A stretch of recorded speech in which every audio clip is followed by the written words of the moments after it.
안녕하세요. 북세즈 가족상담소 2월 특강 강의를 맡게 된 최은혜입니다. 네, 제가 오늘 소개해드릴 강의는 K-POP 데몬 헌터스로 본 심리학 살롱이라는 주제가 되겠습니다. 여러분, 요즘에 캐대언 난리도 아니죠? 저도 처음에 캐대언 들었을 때 캐대언이 뭔가 했는데요. K-POP 데몬 헌터스의 줄임말입니다. 저에게는 북촌 한옥마을에 사는 친한 친구가 있어요. 수시로 친구네 집에 놀러 가곤 하는데요. 작년 가을에 제가 친구네 집에 놀러를 갔는데 사람들이 너무 많아서 거리를 걸어 다닐 수가 없는 거예요.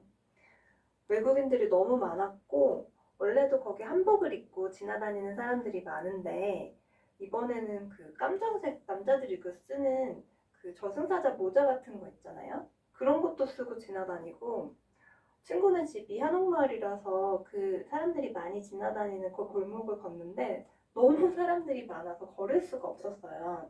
친구네 집에 도착해서 너네 동네 오늘 무슨 일이냐 그랬더니 친구가 캐대언 때문에 그렇다고 하더라고요.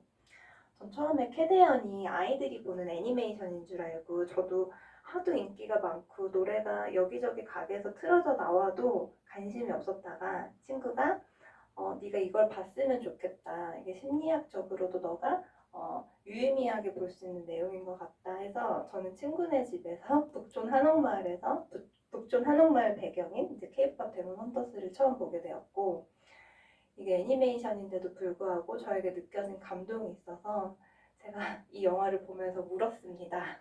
네, 그래서 처음에 이 강의를 2월 특강을 맡게 됐을 때 어떤 주제로 강의를 할까 하다가 요즘에 핫하디 핫한 K-POP 데몬 헌터스로 본 심리학 살롱이라는 주제로 여러분과 나누고 싶어서 오늘 강의 준비했습니다.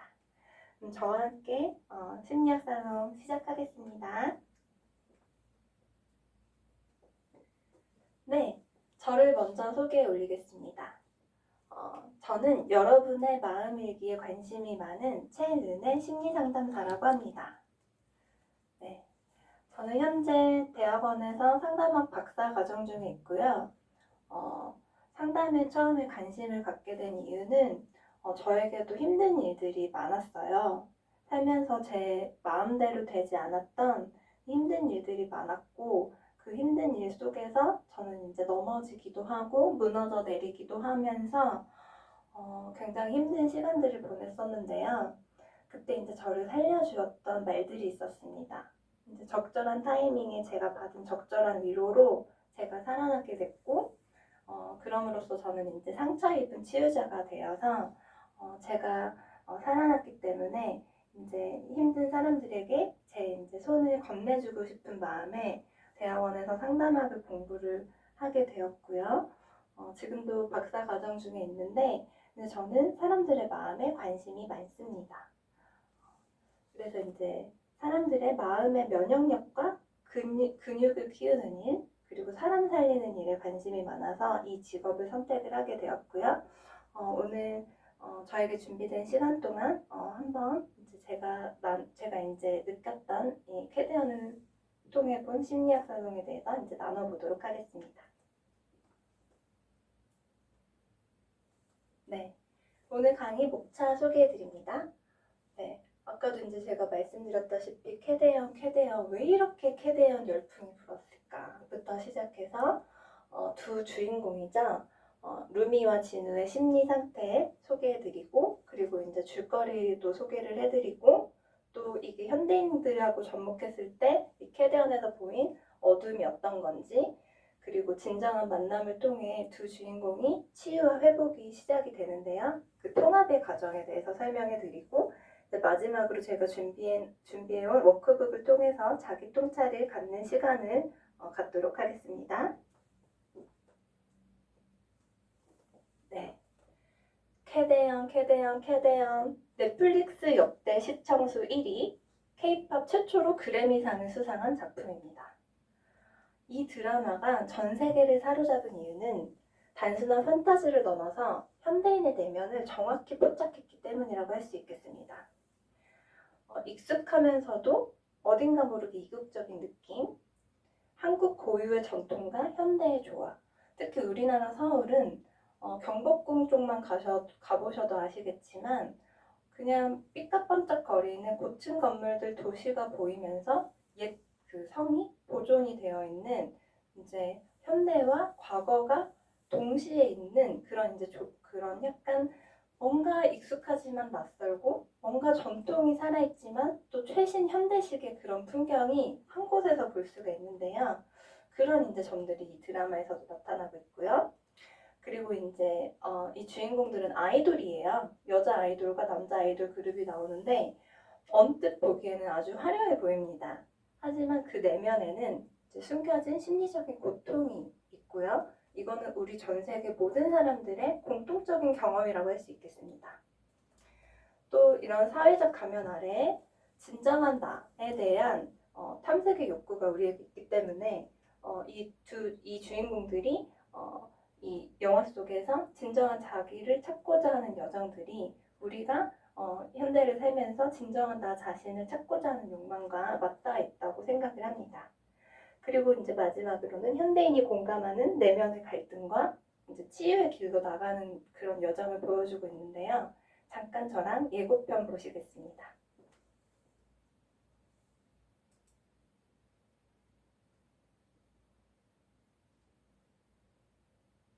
지금이야. 세상은 너희를 팝스타로 하겠지만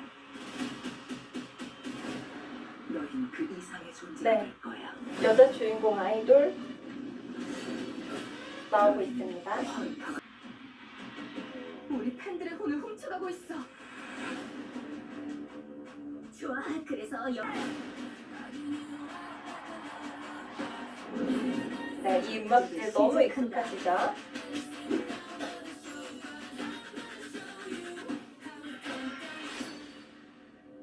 헌터를 무너뜨릴 수 있어요. 네. 이제 전략을 바꿔야 합니다. 악기로 대변되는 남자 주인공 아이돌들입니다. 여기도 낮에는 화려한 아이돌이지만 밤에는 악기가 됩니다.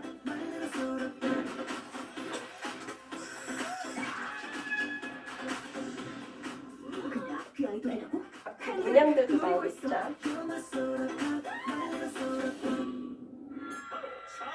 보이즈. 가서 얼른 처리하자. 여자 주인공과 남자 주인공 선과 악의 대비. 우리부터 이기고 가시지. 악기를 채취하는 아이돌들과 악기인 아이돌들 헌트릭스와 사자보이로 나오고 있습니다.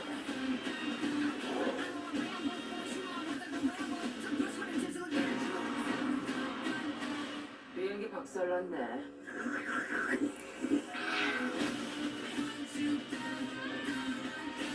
지금은 모든 게 위태로워.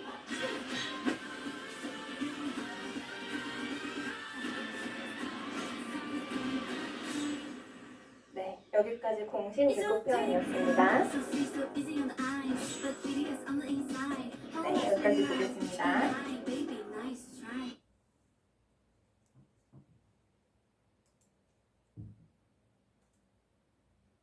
네, 등장인물부터 소개해 올리겠습니다. 여주인공 루미입니다. 네, 밤에는 데몬헌터의 리더로 활약을 하고 있지만 낮에는 탑 아이돌 그룹 헌트릭스의 리더입니다. 팬들에게 사랑받고 화려한 인생을 즐기는 인기녀로 나오고 있습니다. 하지만 그녀의 내면에는 숨겨진 상처와 수치심이 있었는데요. 그녀의 어머니는 데몬헌터 류 미영이었고 아버지는 데몬이었습니다. 그래서 이로 인해서 악령의 문양이 그녀의 몸에 나타나기 시작했고 루미는 그것을 아무에게도 알리지 못한 채 심지어 자신의 동료들에게도 알리지 못한 채 꼭꼭꼭꼭 숨기면서 살아가고 있었습니다. 그러다가 노래를 부르는데 목소리가 안 나오는 거예요. 그래서 갇힌 목소리와 페르소나, 어디에도 말 못하는 자신의 정체성에 대한 그런 말할 수 없는 그런 고통을 이제 보여주고 있고요. 또 완벽주의 성향이 있어요. 이제 부모님이 두 분 다 돌아가셨기 때문에 어머니의 친구였던 양어머니 셀린이 우리 루미를 키워줬는데요. 셀린은 루미에게 항상 이야기했습니다. 약점은 꼭꼭 숨겨야 돼. 어느 누구에게도 너의 결점을 드러내서는 안 돼. 넌 완벽해야 해. 그렇기 때문에 루미는 자신의 고통을 아무에게도 말하지 못하고 있었어요. 그렇기 때문에 내적 갈등과 정체성에 대해서 혼란을 가지고 있었고요. 자신이 태어난 존재 자체가 실수라는 생각을 하고 있었습니다. 왜냐하면 어머니는 데몬을 헌터 하는 데몬 헌터였고 아버지는 데몬이었기 때문이에요. 네, 남자 주인공 진우입니다. 네, 겉모습은 귀마왕의 최측근 부하로 강력한 힘을 지녔어요. 낮에는 아이돌 그룹 사자보이즈의 카리스마 넘치는 리더입니다. 하지만 강하고 능력 있지만 악귀지만 아직 인간성이 남아있는 캐릭터로 나오고 있습니다. 그의 내면을 한번 볼까요? 진우는 400년 전 가족을 버린 거에 대한 깊은 죄책감을 갖고 있었어요. 먹고 살기 위해서 어쩔 수 없이 가족을 버리고 자신이 이제 승승장구하는 삶을 택했는데 그로 인해서 고통과 죄책감을 느끼게 되고 그럴 때마다 귀마에게 통제당하는 두려움을 갖고 있었습니다. 하지만 그에게는 귀마에게 저항할 수 있는 마지막 인간성이 남아있었어요. 그리고 자신과 같은 상처를 지닌 루미를 우연히 만나게 되는데요. 루미에게 악령의 문양이 있다는 걸 진우가 발견하게 됩니다. 그래서 루미를 찾아가고 자기 이야기를 하면서 루미와의 진정한 만남을 통해 나중에는 루미를 보호하고 소멸하게 됩니다. 그럼으로써 진우는 오랫동안 400년 동안 그 느끼던 죄책감으로부터 비로소 해방될 수 있었습니다. 네, 그래서 방금 전에도 말씀드렸다시피 루미와 진우의 만남을 통해서 서로 다른 상처를 가졌지만 같은 데몬은 여기에서 악령, 어둠을 뜻하지만 우리에게 있는 마음의 부정적인 상처들, 아픔 그런 것들도 이야기될 수 있는데요. 루미 형을 소개해드리면 자신의 약점, 결점을 감추고 사회적인 가면인 페르소나를 쓰고 살면서 정말 이제 내적인 자신이 죽어가고 질식해가는 상태가 루미 형이라고 하면요. 진우는 과거의 죄책감에 사로잡혀서 외부의 강한 힘, 귀마에게 통제당하고 있는 상태였습니다. 네. 여기에서 칼 융의 페르소나라는 이론을 한번 들여다보려고 하는데요. 페르소나 많이들 들어보셨죠? 우리가 페르소나 하는데 페르소나는 사회적인 역할에 따라 우리가 쓰는 1000개의 가면이라고 할 수 있겠습니다. 칼 융은 이 페르소나를 필수적인 심리적인 도구로 정의를 했고요. 우리는 상황에 따라 다른 가면을 쓰고 살고 있습니다. 저는 지금 이 자리에 여러분 앞에서 강연자로 서 있습니다. 집에 가면은 어머니의 딸의 역할의 가면을 쓰기도 하고요. 사회에 나가서는 또 제가 사회에서 필요로 하는 가면을 쓰고 친구에게는 또 친구로서의 가면을 쓰기도 하면서 살고 있습니다. 이런 가면은 사회적인 적응의 필수 도구라고 할 수 있겠습니다. 우리가 이런 페르소나를 쓰지 않으면 건강하고 그 적절한 사회관계를 하기가 힘들어요. 그래서 타인과의 관계를 맺는 매개체가 되고 개인의 이제 고유한 심리와 사회적으로 기대하고 요구되는 그런 접점으로 쓰일 수도 있지만 페르소나 자체는 문제가 아니에요. 근데 문제가 될 때는 이제 페르소나가 내가 돼버렸을 때, 그래서 가면과 진정한 자아와의 균형감을 찾는 것이 중요하다고 할 수가 있겠습니다. 네, 그래서 페르소나가 위험할 때는 가면이 내 얼굴이 되어버릴 때예요. 내게 주어진 역할이 내가 되어버릴 때예요. 그렇게 되면 진짜 나는 질식하기 시작하고 이 균열 사이에 데몬이 자라납니다. 이 데몬은 이제 우리 마음속에 부정적인 어두움, 이제 불안, 두려움 그런 것들도 그런 것들도 볼 수 있는데요. 이런 페르소나가 지나치게 강화가 되면 우리는 진짜 자아를 잃어버리게 됩니다.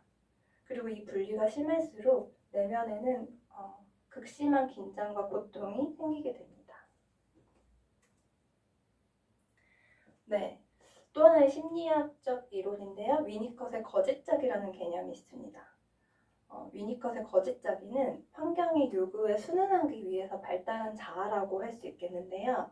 어린 시절 우리가 살아남기 위해서 양육자의 요구에 맞추기 위해서 생기는 적응 전략이라고 볼 수 있는데 이게 지나치면 진짜 자아를 억압하는 대가를 치르게 됩니다. 어머니가 너무 완벽하고 무서운 어머니 밑에서 자란 아이가 있어요. 아이는 엄마가 절대적이기 때문에 반항할 생각도 못합니다. 아이가 어릴 때는 자기 힘으로 할 수 있는 게 없잖아요. 그래서 어머니에게 대들지 못하고 네네네네 하면서 살아가게 되는데 자기가 싫을 때에도 어머니에게 대들지 못하면서 어머니에게 사랑받기 위한 자기로 살게 되면서 진짜 본연의 자신의 그런 자유로운 즐거움을 잃어가는 그런 이제 상태를 또 얘기할 수 있겠는데요. 이와 반대되는 개념으로는 참자기가 있습니다. 그래서 참자기의 특성으로는 자발적이고 창조적인 내면의 핵심이라고 볼 수 있고 진짜 나로 살아가게 되면 생동감이 돕니다. 삶에 활력이 생기고요. 삶이 즐거움을 느끼고 자신의 진정한 욕구에 대해서 자각을 하고 그 욕구를 채우기 위해서 이제 즐겁게 살아갈 수가 있는데요. 근데 이렇게 살지 못하는 사람들이 저희 주변에는 참 많이 있습니다. 그래서 잠깐 이 페르소나와 거짓짝의 개념을 제가 비교를 해봤는데 페르소나는 사회적인 적응을 위해서 역할을 수행하기 위해서 필요한 개념이고 근데 위험할 때는 이제 가면과 진짜 자아를 구분하지 못할 때가 좀 위험하다고 볼 수 있다면 위니컷의 거짓짝이는 생존을 위해서 어린 시절부터 발달된 거짓짝이로 살아남기 위해서 어릴 때부터 이제 오랜 기간 동안 발달된 자기고요. 이제 거짓자기 개념이 융의 페르소나보다 더 심각할 수 있는데요. 거짓자기가 참 자기를 삼켜버리면 진짜 자기는 없고 살아있어도 죽은 것 같은 진짜 내가 아닌 남의 삶을 사는 것 같은 느낌을 받을 수가 있습니다. 네. 그래서 제가 계속 아까부터 데몬 하는데 데몬이란 무엇인가? 우리가 외면하고 억압했던 모든 것들을 대면이라고 할 수가 있겠습니다. 공포, 수치심, 죄책감, 열등감, 우리가 부정적인 감정은 잘 느끼고 싶지 않잖아요? 꼭꼭꼭꼭 숨기고 싶고 피하고 싶고 억압해서 눌러버리고 싶어요. 근데 그런 부정적인 감정도 우리에게 필요한 감정들이기 때문에 생겼는데 그런 감정들을 느끼지 못하면 그 감정들은 우리에게 데몬이 되어서 우리의 그림자로 나타나게 됩니다. 네, 데몬 중에 엮이는적 신념도 들어가는데요. 아까 루미의 어둠은 내면화된 완벽주의와 수치심으로 볼 수 있는데 이제 아까도 제가 말씀드렸다시피 루미는 양어머니 셀린이 우린 결정과 두려움을 꼭꼭 숨겨야 한다라는 메시지를 어린 시절부터 듣고 자랐어요. 양어머니 셀린은 우리의 초자로도 볼 수가 있는데요. 초기 양육 환경이에요. 너는 사랑받으려면 너의 결정을 숨겨야 돼. 다른 사람들에게 사랑받을 만한 아이로 보여야 해.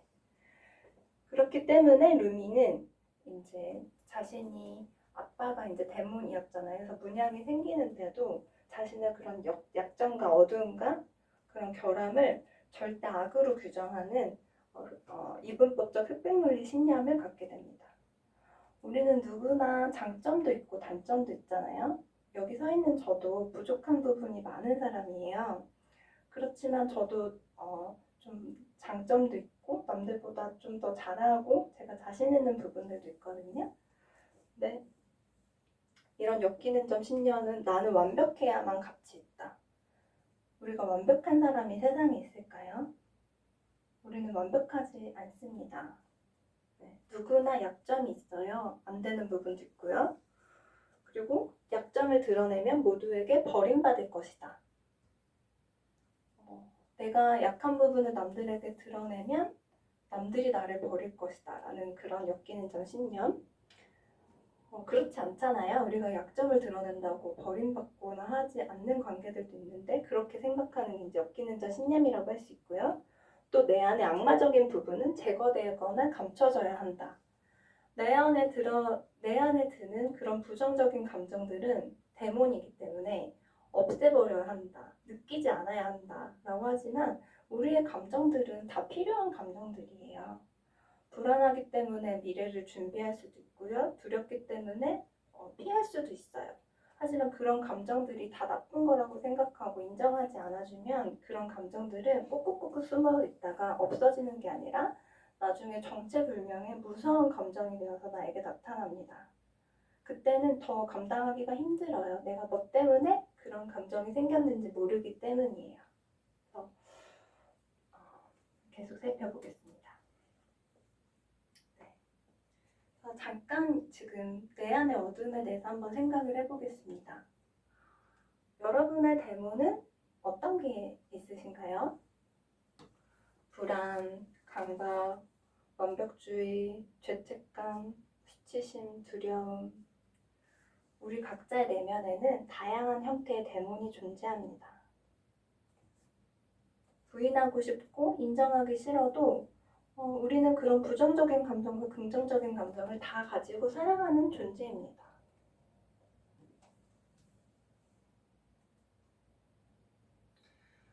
네, 루미의 상태는 어떤 상태인지 알아보겠습니다. 루미는 단순한 페르소나의 문제를 넘어 위니컷의 거짓자기 상태라고 볼 수 있겠습니다. 어린 시절부터 형성된 양 어머니의 기대에 순응하기 위해서 생존된 이제 전략이라고 볼 수 있겠는데요. 부모님이 안 계신 상황에서 자신을 키워준 양 어머니가 결점을 꼭꼭 감추어야지 사랑받는다라는 메시지는 루미가 사랑받으려면 결점을 꼭 감춰야 된다는 그런 엮이는 자 신념을 갖게 되었고 그로 인해서 이제 참 자기는 점점 질식해 나갑니다. 팬들에게도 동료들에게도 자신의 정체성을 드러내지 못한 채 꾹꾹꾹꾹 숨기기 시작하니 목소리가 안 나오고요. 신체화 증상이라고 볼 수 있어요. 심리적인 문제가 있는데 그런 문제를 이제 인식하지 못하면 우리 몸은 마음보다 더 솔직해서 몸이 더 나타나기도 하거든요. 만성 두통, 만성 위염, 불면증 등등 여러 가지 이제 몸의 신호들이 너 안 괜찮아, 너 아파, 너 힘들어 그렇게 이제 우리에게 신호가 돼주기도 합니다. 그래서 루미가 진우와의 만남 속에서 느끼는 해방감은 누군가 자신의 약점을 있는 그대로 바라봐주고 받아주는 그런 신뢰관계 속에서 루미가 참자기가 다시 점점 살아나기 시작합니다. 그래서 여기서 이제 저는 잠깐 여러분들께 말씀드리고 싶은데요. 진정한 치유는 완벽함을 유지하는 것이 아니라 불완전함을 드러낼 수 있는 안전한 관계에서 시작됩니다. 우리가 누구나 불완전한데 그 불완전한 것을 꼭꼭꼭꼭 숨기려고 하다 보면 우리는 질식할 수밖에 없어요. 하지만 누군가가 나의 불완전함에도 불구하고 나를 받아줄 수 있다면 그런 안정된 신뢰로운 관계가 나에게 있다면 우리는 연약함을 인정받고 점점 우리의 본연의 모습을 나타낼 수 있게 됩니다. 네. 진우의 이야기 한번 살펴보겠습니다. 진우는 과거의 무게를 무겁게 지고 살아가고 있었어요. 죄책감 때문인데요. 가족을 버린 죄책감으로 가득 찬 삶을 400년간 살아옵니다. 악령에게 통제당하게 됩니다. 내 안에 어두움이 있기 때문에 그 어두움이 진우를 통제하고요. 진정한 참 자기가 아닌 거짓 자기로 존재하게 됩니다. 그래서 가면 속의 삶은 불안하고 두렵지만 강한 척하고 괜찮은 척하고 살게 됩니다. 그래서 진우는 어둠에 잠식되고 맙니다. 악령이 됐잖아요. 진우의 상태는 과거의 죄책감이 현재까지 400년이 지난 현재까지 해결되지 않은 채 현재를 완전히 지배하는 심리적인 패턴을 보여줍니다. 자신의 약함 드러낼 수 없고요. 죄책감 이야기할 수 없고요. 타인까지 어두움을 집어삼키는 악령이 되고 맙니다. 그리고 다른 사람을 통제하고 지배하면서 거짓자기를 유지하는데요. 이런 상태의 진우가 부르는 노래 한번 들어보시겠습니다.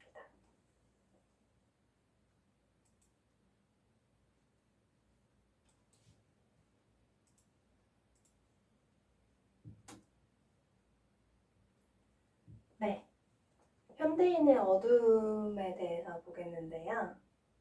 우리 한국 사회의 특성이라고 할 수 있겠습니다. 대중 앞에서 완벽함을 유지하려고 하죠. 사람들 앞에서 자신의 약점과 결점을 드러내고 싶어 하시나요? 항상 완벽해야 된다는 그런 착각 속에서, 그런 강요하는 문화 속에서 우리가 살고 있고요. SNS 다들 하시죠? SNS 보면은 다들 너무 행복해 보이죠? 내가 즐겁고 행복한 순간만을 올리기 때문이에요. 그래서 타인의 하이라이트 순간을 나의 일상과 나의 어두운 부분과 비교하기 시작하면 끝이 없습니다. 그리고 결점을 갖춰야 된다는 그런 사회적인 압박감 속에서 우리는 완벽주의를 향해 살아가고 있습니다. 네. 그래서 타인의 하이라이트와 나의 비하인드를 비교하지 말라고 하는데 우리는 끊임없이 다른 사람의 잘 되는 모습과 내가 부족한 모습을 비교하며 난 왜 이러지? 난 잘 살고 있는 건가? 다른 사람들은 괜찮아 보이는데 네, 그런 식으로 비교 지옥에 살고 있고요. 통계청 2024년 사회조사에 따르면 현대인의 어둠은 SNS 비교 문화에서 많이 나온다고 하는데요. SNS 타인과의 비교로 우울감을 경험하는 사람들이 61%, 그리고 진짜 자기를 숨기고 페르소나로 사는 사람들이 42%, 그래서 사회적 거립도가 높은 심리적인 단절 상태를 겪는 사람이 3분의 1입니다. 우리가 SNS가 발달하고 인터넷이 발달하면서 폭넓고 얕은 관계의 인간관계를 많이 갖고 있는데요. 여러분 한번 나한테 새벽에 무슨 일이 일어났을 때 갑자기 전화할 수 있는 사람 몇 명이나 되세요? 우리가 카톡은 해도 전화번호도 모르는 사람들 많죠. 이렇게 우리는 심리적인 단절을 겪으며 살고 있습니다. 네, 사회적인 맥락을 통해서 한국 사회와 대문을 보면 우리는 최고 1등 지상주의 문화를 살고 있어요. 올림픽 금메달 선수들만 반짝이죠. 최선을 다한 은메달, 동메달, 그리고 그냥 올림픽 자체에 출전한 선수들에게 눈길을 주던가요? 인터뷰하는 거 보면은 이번에 금메달을 못 따서 너무 속상하다, 너무 슬프다면서 우는 은메달 선수들도 있고요. 최고가 돼야 한다는 압박감 때문이죠. 최고보다는 최선을 다하는 게 중요한데 우리는 과정보다는 결과에 치우치는 삶을 살고 있지 않은지 모르겠습니다. 또 우리나라 체면하면은 유교적인 배경 때문에 체면 하잖아요. 남들 보는데, 남들이 시선이 있는데. 그리고 우리나라는 세계적으로 유례 없이 엄청나게 성장을 한 나라인데요. 그런 압축 성장이 낳은 심리적인 허기로 사회는 엄청나게 발전했지만 사람들의 그런 시민의식은 발전이 좀 그만큼은 되지 않아서 그로 인한 좀 괴리감들이 있습니다. 그래서 우리는 너무 오랫동안 괜찮은 척하면서 살고 있었습니다. 그래서 어떻게 되었을까요? 현대인의 어두움, 그 결과 가면 아래 자란 것들은 어떤 게 있을까요? 네, 우울과 불안, 증가하는 우울감과 불안장애. 여러분 우울증 굉장히 무서운 거 아시죠? 네, 여기 센터에도 우울증으로 오시는 분들 많으신데요. 여기 오시면 그나마 다행입니다. 병원에 가시거나 센터에 오시는 분들은 내가 뭔가 문제가 있다는 걸 자각하고 나아지려고 오시는 분들이세요. 근데 그런 이제 센터나 병원에 대한 안 좋은 이미지 때문에 내가 뭔가 문제가 있고 낙인이 찍히고 뭔가 부족하고 모자란 사람일까봐 못 가시는 분들도 많은데요. 그런 분들이 가장 걱정입니다. 혼자서 극복하기 쉽지 않기 때문이에요. 네, 그래서 우리나라는 항상 자살률 최고죠. 높아지는 자살률, 그리고 끊임없이 심화되는 다양한 정신병리, 심리적인 질환들이 너무 지금 많이 팽배해 있습니다. 한번 현대인의 사례로 불안에 갇힌 우리들의 모습을 한번 보고 싶은데요. 직장인 A씨입니다. 직장인 A씨는 회사에서만 존재해요. 완벽한 직원으로 살기 위해서 진짜 자기는 완전 영업하고 회사원으로서만 살아갑니다. 누구보다 성실하고 능력 있는 직원이고 항상 웃으면서 동료를 돕고 기대를 뛰어넘는 성과를 냅니다. 하지만 퇴근 후 집에 돌아오면 무서운 공허감에 시달립니다. 나는 누구일까? 회사에서의 페르소나가 너무 강해져서 진짜 자기의 욕구와 자기 감정에 모른 채로 살아가는 분들 굉장히 많습니다. 이런 분들 일만 하고 사시다가 나중에 퇴직하시면 우울증 많이 앓게 되시는데요. 사회적인 역할이 나라고 생각하기 때문에 그렇습니다. 그냥 회사원인 나도 있고 아빠인 나도 있고 남편인 나도 있고 여러 이제 모습이 있지만 진짜 나도 있는데 회사원인 나만 나라고 생각했기 때문에 그 회사원이라는 역할이 없어지는 순간 나는 없다고 생각을 하기 때문이에요. 네, 두 번째 사례 학생 B입니다.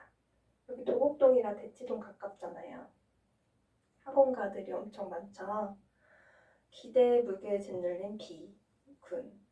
학업, 성적, 외모, 진로까지 모든 것을 완벽하게 살아내야 한다는 압박 속에서 살아갑니다. 명문대 진학을 목표로 하는 고등학생이고요. 새벽부터 공부해서 밤늦게 집에 들어옵니다. 부모님의 기대, 선생님의 기대, 친구들의 시선, 모든 게 완벽해야 된다는 압박감 속에서 성적이 조금만 떨어져도 자신을 무가치하게 느끼고 SNS에서 보이는 다른 친구들의 완벽한 모습과 비교하면서 자책을 합니다. 내가 진짜 하고 싶은 게 뭔지 생각해 볼 여력도 없고요. 오로지 그냥 나한테 주어진 완벽한 학생 역할만 수행하기 위해서 살아갑니다. 이런 친구들 그러다가 대학에 떨어지고 취직에 실패하고 인생의 어떤 실패를 겪게 되면 엉창창 무너집니다. 명문대 진학을 목표로 한 우수한 성적의 학생이 나라고 생각하기 때문이에요.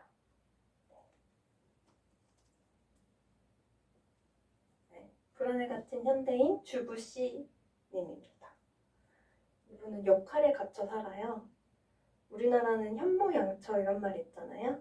좋은 아내, 좋은 엄마로서 역할을 수행하면서 자신의 꿈과 욕망은 계속 억압하면서 사는 그런 이제 엄마입니다. 가족을 위해서 모든 것을 희생을 하고 언제나 밝은 미소로 가족을 맞이합니다. 하지만 깊은 밤 홀로 남았을 때 문득 허무함이 밀려옵니다.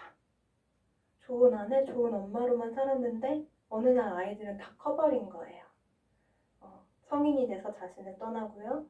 남편 또한 좋은 아내의 역할을 기대하던 남편 또한 퇴직을 하거나 자신을 필요로 하지 않을 경우 그동안 자신이 살아왔던 좋은 엄마, 아내 역할이 끝났을 때 그게 나라고 생각했던 분들은 무너지고 갑니다. 역할이 끝났을 뿐인데 그게 나라고 생각했기 때문입니다. 우리가 이런 부정과 억압을 한다면 대가가 필요합니다. 그래서 부정과 억압에는 비용이 발생을 합니다. 이중생활의 필요가 있습니다. 나와 다른 나로 살아가야 한다면 얼마나 피곤할까요? 우리 너무 꽉 맞는 옷, 나한테 맞지 않는 옷 오랜 시간 착용해 보신 적 있으세요? 무겁고 너무 꽉 맞는 옷. 너무 답답하고 숨 막히죠. 소화도 안 되고 밥도 잘 못 먹어요. 좀만 걸어도 힘들고요. 근데 그렇게 나가 아닌 다른 나로 계속 산다면 극심한 피로감을 느낄 수밖에 없습니다. 또 다른 사람과의 진정한 연결 대신 고독감이 깊어집니다. 혼자라는 고독감. 그리고 자아를 상실하게 됩니다. 진짜 나를 점점 잃어버리게 돼요. 그리고 그 억압된 감정은 내면의 데몬으로 점점 성장하게 됩니다. 네. 계속 이야기하는 내용인데 OECD 국가 중 우리나라 최상위권 자살률 보이고 있고요. 청장년층 사망 원인 1위가 자살입니다. 매년 우울증 환자 급증하고요. 지금 우리 사회가 많이 병들어 있습니다. 그래서 정신건강 위기의 신호들이 있어요.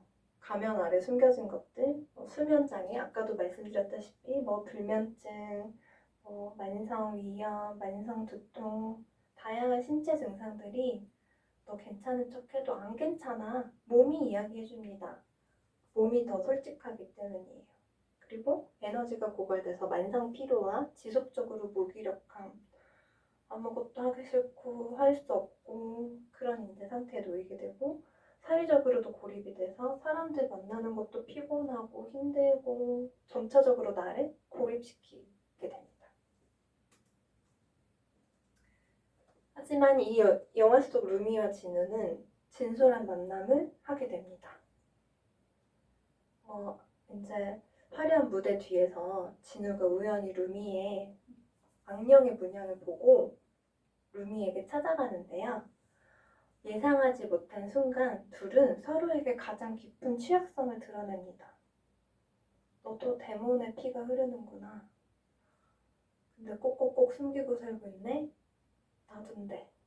나도 죄책감 가지고 400년 동안 살았는데. 그러면서 둘은 서로의 데몬을 나누면서 진정으로 서로를 이해하고 받아들이게 됩니다. 고통은 더 이상 혼자만이 짊어지던 짐이 아니었고요. 이 진솔한 만남이 둘의 치유의 시작이었습니다. 이 그들의 연결은 내면의 어두움에 맞설 힘이 되고요. 진정한 이해와 지지 속에서 함께 변화와 성장을 이뤄가게 됩니다. 이 순간의 음악 한번 감상해 보시겠습니다.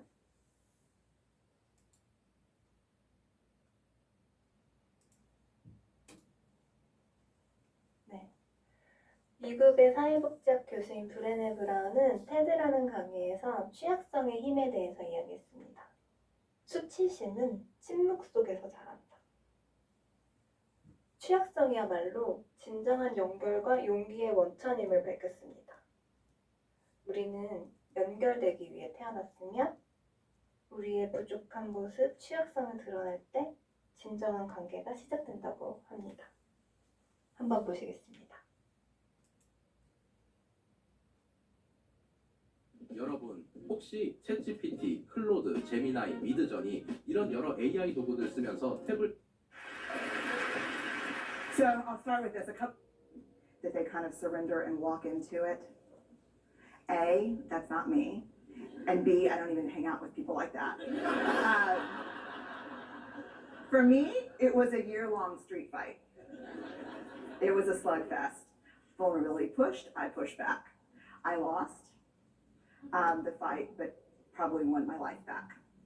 And so then I went back into the research and spent the next couple of years really trying to understand what they, the wholehearted, what the choices they were making, and what are we doing with vulnerability? Why do we struggle with it so much? Am I alone in struggling with vulnerability? No. So this is what I learned. We numb vulnerability. When we're waiting for the call, it was funny, I sent something out on Twitter and on Facebook that says, how would you define vulnerability? What makes you feel vulnerable? And within an hour and a half, I had 150 responses. Because I wanted to know, what's out there. Having to ask my husband for help because I'm sick and we're newly married. Initiating sex with my husband, initiating sex with my wife. Being turned down, asking someone out. Waiting for the doctor to call back, getting laid off, laying off people. This is the world we live in. We live in a vulnerable world. And one of the ways we deal with it is we numb vulnerability. And I think there's evidence, and it's not the only reason this evidence exists, but I think that it's a huge cause. We are the most in debt, obese, addicted, and medicated adult cohort in US history. The problem is, and I learned this from the research, that you cannot selectively numb emotion. You can't say, here's the bad stuff, Here's vulnerability, here's grief, here's shame, here's fear, here's disappointment. I don't want to feel these. I'm going to have a couple of beers and a banana nut muffin. I don't want to feel these. And I know that's knowing laughter. I hack into your lives for a living. I know that's, God.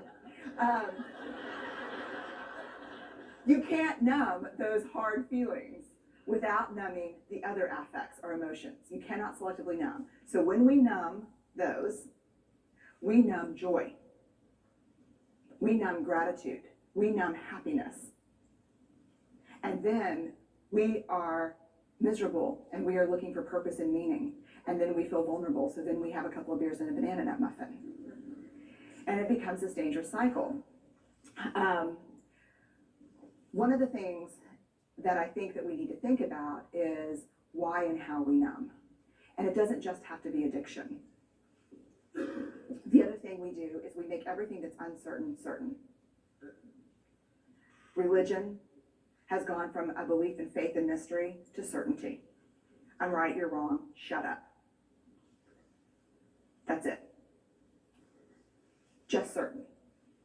The more afraid we are, the more vulnerable we are, the more afraid we are. This is what politics looks like today. There's no discourse anymore. There's no conversation. There's just blame. You know how blame is described in the research? A way to discharge pain and discomfort. We perfect. If there's anyone who wants their life to look like this, it would be me.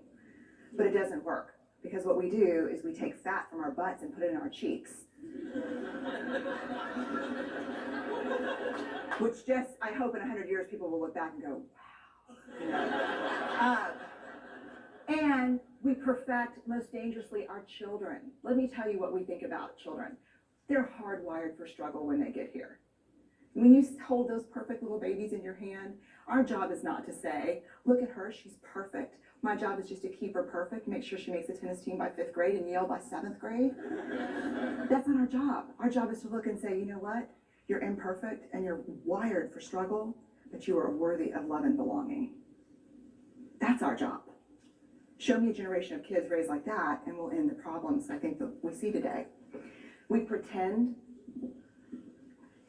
that what we do doesn't have an effect on people. We do that in our personal lives. We do that corporate, whether it's a bailout, an oil spill, a recall. We pretend like what we're doing doesn't have a huge impact on other people. I would say to companies, this is not our first rodeo, people. We just need you to be authentic and real and say, we're sorry, we'll fix it. But there's another way, and I'll leave you with this. This is what I have found. To let ourselves be seen, deeply seen, vulnerably seen.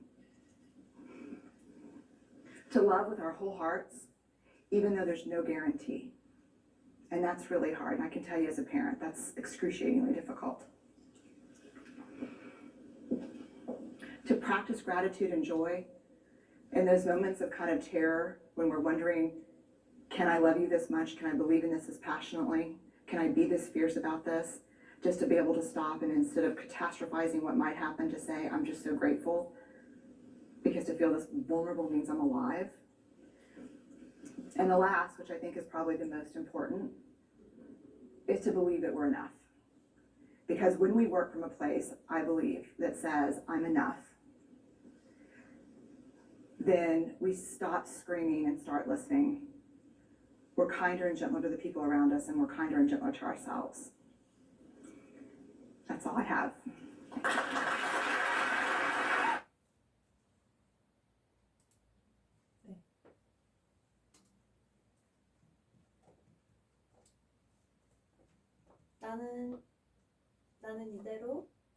나는 이대로 충분하다라고 느낄 때 우리는 다른 사람에 대해서도 관심을 갖게 됩니다.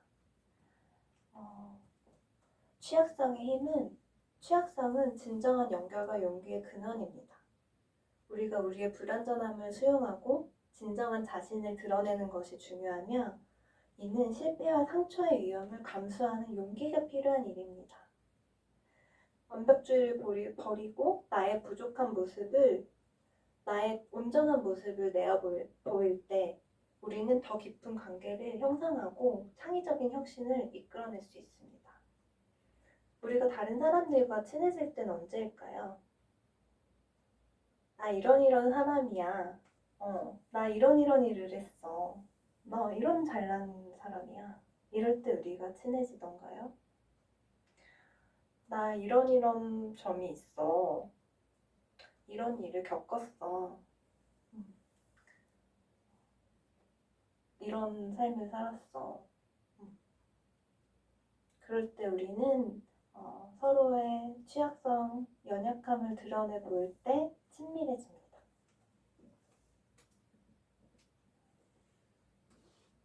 브레네 브라운은 말합니다. 수치심의 유일한 치료제는 연결과 공감이라고요. 취약해질 수 있는 용기가 우리를 자유롭게 합니다. 아까도 브레네 브라운이 말했듯이 우리는 부정적인 감정만 마비시킬 수 없습니다. 감정을 마비시키면 긍정적인 감정까지 마비가 됩니다. 그럼 우리는 생동감 있는 그런 감정을 느끼지 못하게 됩니다. 취약함을, 내가 부족함을, 내가 연약함을 느끼는 것 자체가 내가 살아있다는 증거라고 합니다. 수치심의 근원은 무엇일까요? 난 충분하지 않다. 난 부족해. 하지만 수치심의 진짜 근원은 우리의 불완전함이 아닙니다. 오히려 그 불완전함을 아무에게도 드러낼 수 없다는 무력감, 나 혼자서 감당해야 된다는 고립감에서 나타납니다. 수치심은 내가 실수할 수도 있죠. 그래서 내가 그걸 실수했다가 아니라 나는 실수다라고 말합니다. 내가 한 어떤 실수의 행동이 아닌 그냥 내 존재 자체를 부정하는 파괴적인 감정입니다. 그럼 용기는 무엇일까요? 용기는 두려움이 없는 상태가 용기일까요? 아니요. 용기는 불완전함을 드러낼 수 있는 취약성이 용기입니다. 진짜 용기는 두려움이 없는 상태가 아니에요. 오히려 두려움을 느끼면서 나의 취약함, 나의 불완전함을 드러낼 수 있는 것이 우리가 가질 수 있는 용기입니다. 그래서 고통마비의 대가는 기쁨도 함께 마비되는 거. 그래서 우리는 종종 고통을 피하기 위해서 너무 바쁘게 열심히 살아요. 생각하고 싶지 않으니까 끊임없이 나를 굴리고 혹사시킵니다. 술, 일중독, SNS 쇼핑. 하지만 이제 감정은 선택적으로 마비가 되지 않기 때문에 우리가 고통을 차단하면 기쁨 또한 차단이 됩니다. 그럼 수치심을 저항하는 방법은 어떤 것들이 있을까요? 먼저 인지하는 것입니다. 아까도 신체 감각이 우리 마음보다 더 솔직하다고 했잖아요. 수치심이 몸으로 느껴질 때 얼굴이 화끈거리거나 가슴이 답답하고 위장이 불편하고 그럴 때 내가 지금 어떤 감정 때문에 지금 몸이 이렇구나를 알아차리는 것입니다. 그리고 직면하는 것이에요. 피하지 않고 정면으로 바라보는 것입니다. 죽지 않습니다. 바라봐도. 내가 지금 수치스러워하네. 내가 두렵구나. 내가 불안하네. 하고 인정하는 것만 해도 첫 걸음이 시작이 됩니다. 또 수치심에 저항하는 법은 생각은 사실이 아니다라는 걸 아는 거예요. 현실 검증인데요. 우리 지금 수많은 생각하잖아요. 여기 강의실에서 지금 제 강의를 듣고 있는 분들도 이런저런 생각이 들어요. 내가 해야 될 일, 이거 끝나면 뭐 하기로 했는데 까먹었다. 그런 여러 가지 생각부터 그리고 나 좀 그런 거 같은데 내가 좀 너무 예전에 그런 거가 되게 그랬던 것 같아. 누가 날 또 이렇게 보면 어떡하지? 여러 생각들이 있는데 내면에 비난하는 목소리가 모두 사실인가요? 넌 무가치해. 넌 실패자야. 이런 생각들이 다 사실일까요? 내 가치가 한 번의 실수로 결정이 될까요? 어떤 한 가지 내 결점이 내 전체 모습을 규정을 지을까요? 생각은 사실이 아닙니다.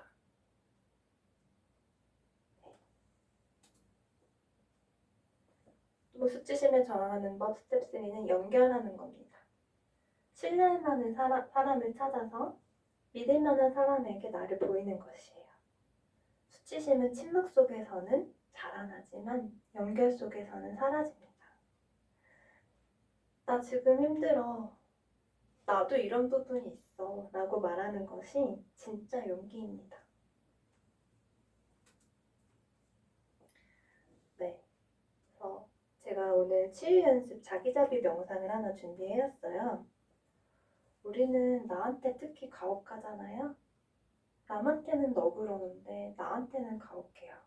남이 실수하면 그럴 수도 있지 괜찮아. 내가 실수하면요? 너 왜 그랬어? 더 꼼꼼하게 챙기고 준비했어야지.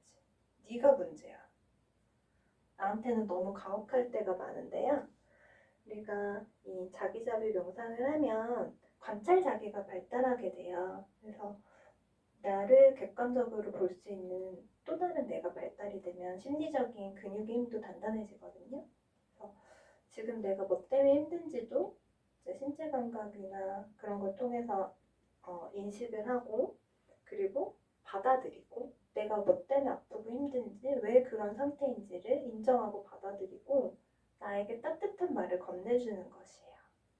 나를 가장 친한 친구라고 생각하면 그렇게 혹독한 말을 할 수가 없습니다. 그럼 잠깐 자기자비 명상 한 5분 정도 저랑 한번 해보실게요.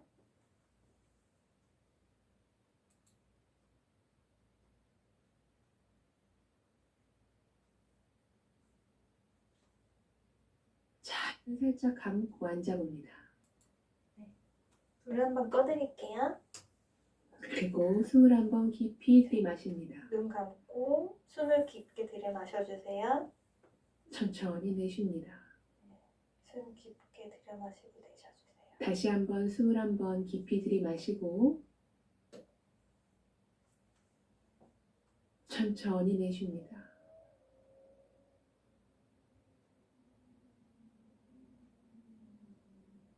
그리고 지금 여기 앉아있는 나의 몸 전체를 한번 느껴봅니다.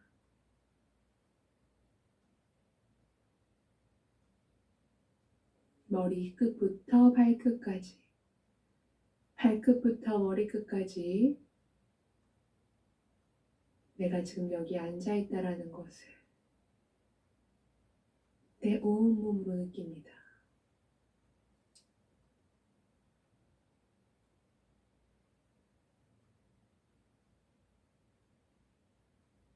내 마음이 불안하거나 혹은 어디 다른 곳으로 가서 헤매고 있다면 그냥 그것조차도 알아차립니다.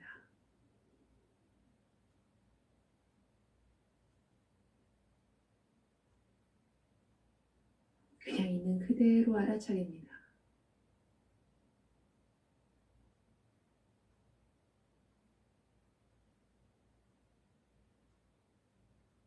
그리고 지금 여기 있는 나에게 마음속으로 말해봅니다. 내가 행복하기를,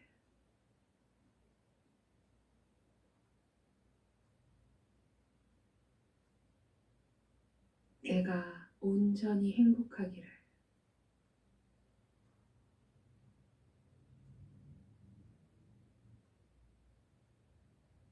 내가 지금 이 순간 이곳에 살아있음을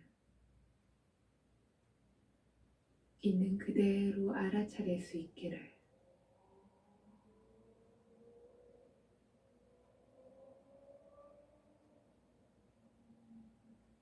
그리고 그것이 얼마나 감사한 일인지, 얼마나 기적적인 일인지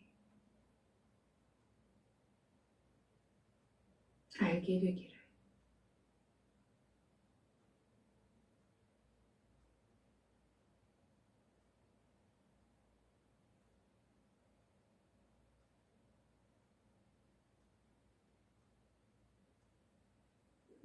내가 과거에 있었던 일에 대한 후회나 미래에 있을 일에 대한 불안으로부터 자유롭기를.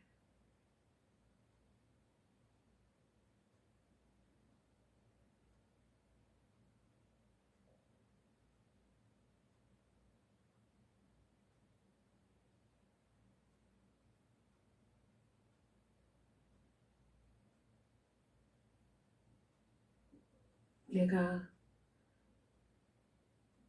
나를 괴롭게 하는 생각이나 비난, 자책으로부터 벗어날 수 있기를.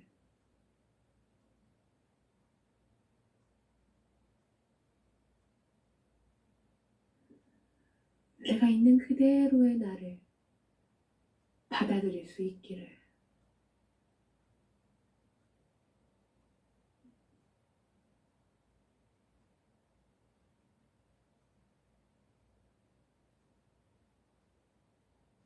왜냐하면 나는 이 세상에 태어나 행복해지고 싶어 하는 한 사람이기 때문입니다.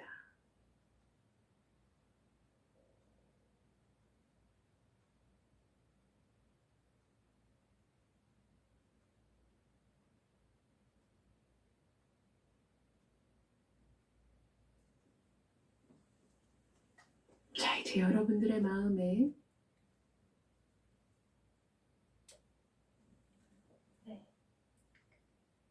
손끝, 발끝부터 꼼지락꼼지락 움직여 봅니다.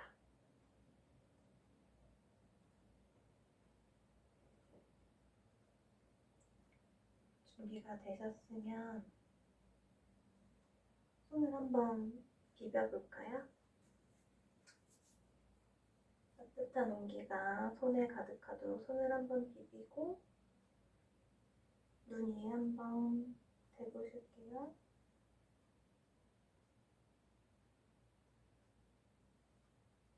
그리고 준비가 되신 분들은 서서히 지금 이곳으로 돌아오실게요.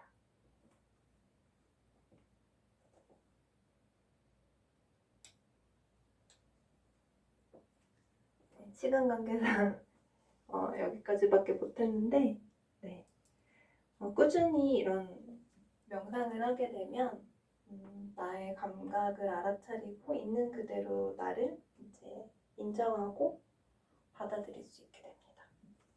추천드릴게요. 네, 통합의 시작은 인정하는 것입니다. 네. 우리 안의 데몬은 사실 나를 보호하려고 나타난 거예요. 제가 아까도 말씀드렸잖아요. 그런 부정적인 감정이 필요 없는 게 아니라고요. 우리가 갖고 있는 감정들은 다 필요하기 때문에 나타납니다. 아, 내가 그렇게 화가 났네? 더 이상 상처받지 않으려고 내가 데몬을 세웠구나. 그 무서운 얼굴 뒤에 숨어진 두려움을 봐주세요. 많이 화가 나셨어요? 내가 상처받을까봐 두려웠기 때문입니다. 먼저 해야 할 일은 아픔을 인정하는 것이에요. 우리 누구나 아플 수 있잖아요? 찌르면 아프고요. 누군가가 내 마음 다치게 하면 아파요. 내가 아픈 걸 솔직하게 인정하는 것입니다. 또 약함을 받아들이는 것이에요. 내가 약할 수 있음을 온전히 받아들이는 것입니다. 또 방어를 내려놓는 것이에요. 아니야, 나 괜찮아. 부정하고 억압하고 회피하려고 하는 것을 벗어나는 것이에요. 우리는 데몬을 사냥하는 것이 아닙니다. 여긴 데몬 헌터스로 나오지만 우리는 데몬과 친구로 지내야 합니다. 사실 제가 운동을 굉장히 좋아하는데 작년 4월 달에 종아리가 부어서 친구가 너 종아리가 너무 갑자기 부은 것 같다. 너 다리가 아닌 것 같다. 한번 병원을 가봐라 해서 하지정맥류 병원에 갔어요. 저는 이제 평상시에 필라테스, 요가 이런 것도 열심히 하는데요. 의사 선생님이 저한테 하지정맥류라고 하시더라고요. 왼쪽 허벅지 두 번째 혈관이 그 그 판막이 약해가지고 위로 쳐주지를 못하기 때문에 하지정맥류라고 약을 먹으라고 하셨어요. 제가 의사 선생님한테 그랬어요. 아니 제가 왜 하지정맥류예요? 저 열심히 운동하는데요. 의사 선생님이 유전의 힘이 좀 크다고, 나이도 들고 그런 유전력이 있으면, 저희 엄마가 하지정맥류이셨거든요. 그러면은 그렇게 발현이 된다고, 약한 부분이 이제 나이도 들고 이제 그러면서 이제 나타나는 거라 영양제인데 이거 먹으면 판막이 튼튼해지니 먹으면 된다고. 이제 나이가 들면서 하나 둘씩 고장 날 텐데 그런 부분들 약 먹으면서 친구처럼 지내라고 하셨어요. 네. 그래서 저는 지금 약 먹으면서 친구처럼 지내고 있는데요. 데몬 또한 우리의 일부고요. 그것을 우리가 인정할 때 진정한 통합이 시작됩니다. 내가 없애려고 하면 할수록 강해지는 것이 우리 내면의 어둠입니다. 진정한 만남에는 조건이 필요합니다. 신뢰 있는 관계 속에서 우리를 노출해야 해요. 아무한테나 나 이런 사람이야, 나 이런 약점 있어 했다가 상처받은 경험 있지 않으세요? 나를 받아줄 수 있는 관계 안에서 또 나를 드러낼 용기가 있는 사람이 치유받을 수 있습니다. 치유는 절대 혼자서 이루어지지 않습니다. 신뢰할 수 있는 관계 안에서 내가 나를 드러낼 용기가 있을 때 비로소 치유가 시작이 됩니다. 네. 루미와 진우의 치유의 여정은 나를 있는 그대로 받아주는 단 한 사람이 있었어요. 조건 없는 사랑의 관계 여러분 갖고 계신가요? 또는 가족이나 친구로 많이 두고 계신데요. 만약에 좀 그런 관계가 부족하다 여기시는 분들은 저희 북세즈 가족 상담소에서 얼마든지 전문적인 지지와 안전한 공간을 통해서 그런 신뢰로운 관계 속에서 자신을 드러낼 수 있는 공간이 마련되어 있습니다. 그래서 그들은 서로의 약함 안에서 발견했습니다. 나는 혼자가 아니라는 연대감을 느꼈고요. 공감을 하게 됩니다. 약함은 수치가 아니라 우리가 공감할 수 있는 출발점이구나. 또 진정한 용기는 진정한 연결을 위한 취약성의 힘이라고도 할 수 있겠습니다. 네, 루미는 마침내 각성을 합니다. 가면을 벗어 던집니다. 어떻게 루미는 데몬을 이겨냈을까요? 완벽해야 된다는 강박을 벗어 던졌고요. 자신의 흉터를 당당하게 팬들과 사람들 앞에서 드러냅니다. 그리고 팬들에게 저도 아파요 라고 고백합니다. 결국 진실이 그녀를 자유롭게 했습니다. 당당한 루미의 각성 영상 잠시 보실게요.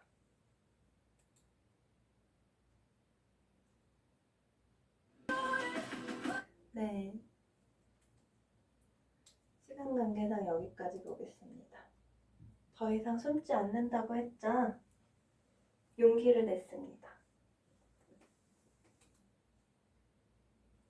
진우 또한 구원받게 됩니다. 그를 끊임없이 억누르던 400년간의 죄책감과 작별하게 됩니다. 과거의 비극은 그의 잘못이 아니었어요. 일부러 가족을 버린 건 아니었어요. 먹고 살기 힘들어서 이제 악기를 다루고 있었는데 이제 돈을 벌려다 보니 가족이 그렇게 된 거였어요. 용서 중에 가장 어려운 용서는 남을 용서하는 것도 어렵지만 자기 자신을 용서하는 것이 가장 어려운 사냥입니다. 진우가 칼을 내려놓고 루미의 손을 잡았을 때 그의 데몬은 비로소 사라졌습니다. 네. 그래서 넌 결코 혼자가 아니라고 이제 루미가 하는 이제 노래도 있는데요. 이것도 잠깐 들어보실게요. 일부라고 하죠. 네. 네. 그래서 용서와 자기 수용에는 여정이 있습니다. 가장 어려운 용서는 아까도 말씀드렸다시피 나를 용서하는 것입니다. 그리고 용서는 내가 하는 게 아니라 발견되는 것입니다.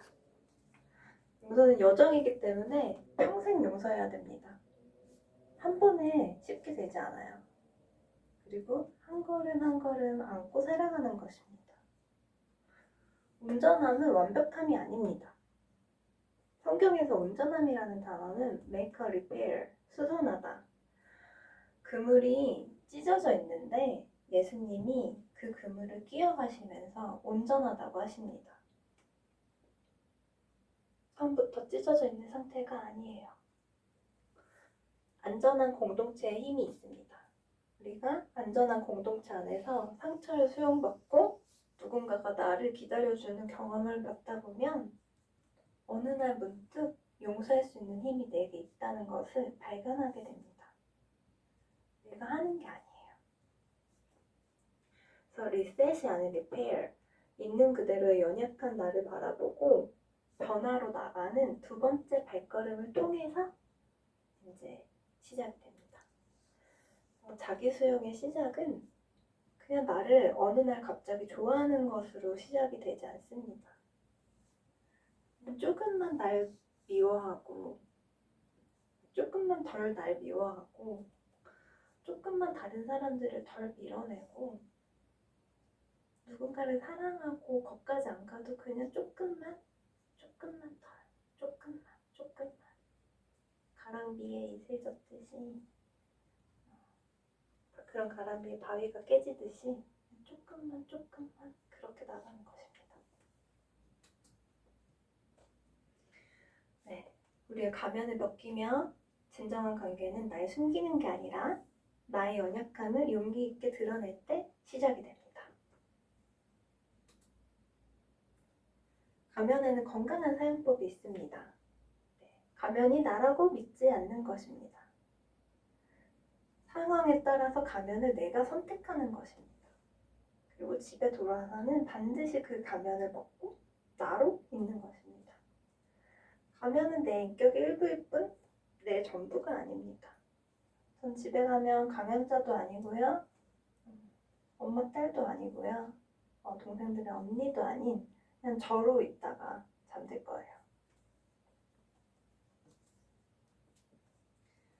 네, 통합된 자아는 빛과 그림자가 조화를 이룰 때 시작이 됩니다. 여러분, 지금 이곳이 화나잖아요? 다 화나기만 하면 화나는 걸 알 수 있을까요? 어둠이 있어야 빛이 보입니다. 그리고 어둠이 있어야 빛이 선명해져요.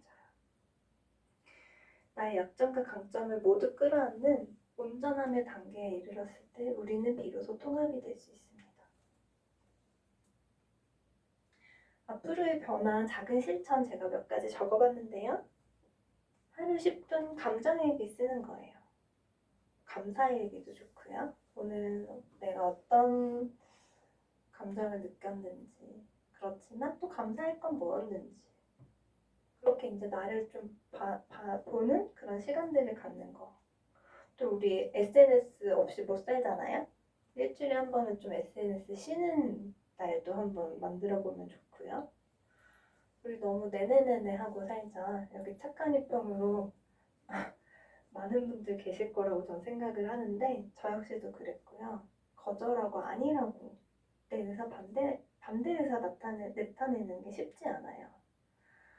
여자분들 그렇고요. 교회 다니시는 분들 더 그렇고요. 누군가한테 그렇게 네네네네 타인의 그런 의사 존중해주는 게 바람직하다고 많이들 배우셨는데 아니라고도 말해보는 거예요. 내가 싫을 때 아니야. 아니 그 안 할래. 우리 사랑해 이런 말 낯뜨거 하시는 분들 많으시죠. 남한테는 해도 나한테는 잘 못하시죠. 네, 나를 사랑해야 남도 사랑할 수 있어요.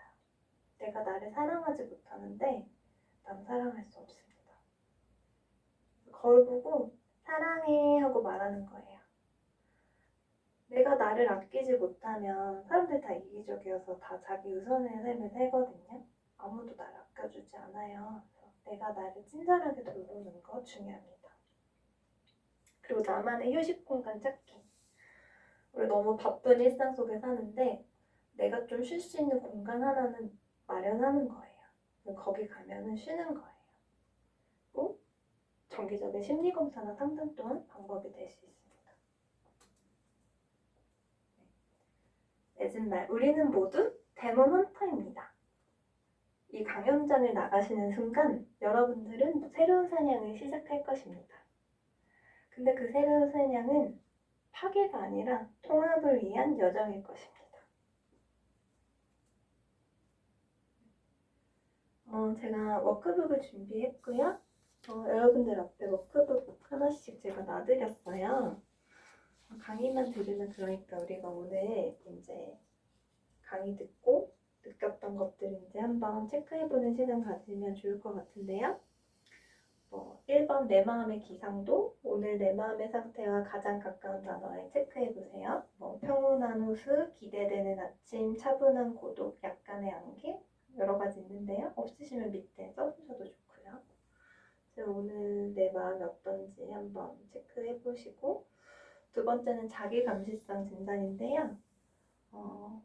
이것도 한번 편하게 체크해보세요. 이건 뭐 누가 보는 거 아니고 내가 나를 얼마나 남의 시선에 맞춰서 사는지 한번 테스트를 해보시고요. 그리고 뒤에 페이지 넘기시면 성찰의 기록이라고 되어 있는데요. 강연 중에 가장 깊이 공감되었거나 아니면 그 단어를 들었을 때 내가 너무 아프더라. 그런 거 한번 기록해보세요. 사회적 가면, 타인의 시선, 인정 욕구, 자기자비 여러 개 제가 써놨는데 한번 써보시면 좋을 것 같고 나를 내가 파악하는 데 도움이 되실 것 같고요. 그리고 마지막으로는 이제 내일의 나를 위해 오늘 발견한 나에게 건네는 응원 메시지 하나 적어주세요. 이대로도 괜찮아. 지금껏 너무 살아오느라고 고생했어. 나는 네가 좋아. 여러 말들이 있을 수 있을 것 같아요. 저는 이제 쓰시면서 들어주세요. 저는 오늘 이제 문장으로 진정한 관계는 나를 숨기는 것이 아니라 나의 연약함을 용기 있게 드러낼 때 시작됩니다. 라고 저는 적었는데요. 여러분도 오늘의 문장 한번 뽑아서 적어보시면 좋을 것 같아요. 잠시 시간 드리겠습니다.